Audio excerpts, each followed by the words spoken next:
संभाव्य El Nino परिस्थितीमुळे कृषी उत्पादनाला धोका निर्माण होऊ शकतो असा इशारा भारतीय रिझर्व्ह बँकेने अर्थात आरबीआयने दिलाय। आरबीआयने प्रसिद्ध केलेल्या वार्षिक अहवालात 2025-26चा हा वार्षिक अहवाल आहे।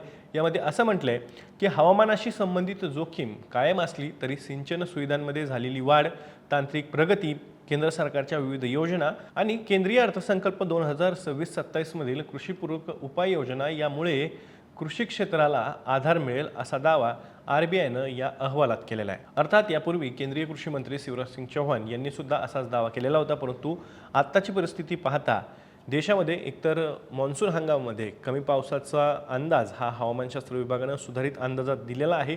दुसरीकडे अमेरिका इस्रायल यांच्यासोबत इराणचं जे काही युद्ध सुरू आहे त्या युद्धामुळे जागतिक जी काही पुरवठा साखळी आहे ती विस्कळीत झालेली आहे आणि त्याचा सुद्धा आपल्या खत उपलब्धतेवरती परिणाम होताना आपल्याला पाहायला मिळतोय। ग्रामीण भागात इंधनाची टंचाई आणि त्यासोबतच खतांची टंचाई हा सुद्धा एक महत्त्वाचा मुद्दा आता सध्या बनलेला आहे। या संकटाला सुद्धा शेतकऱ्यांना सामोरे जावं लागतंय।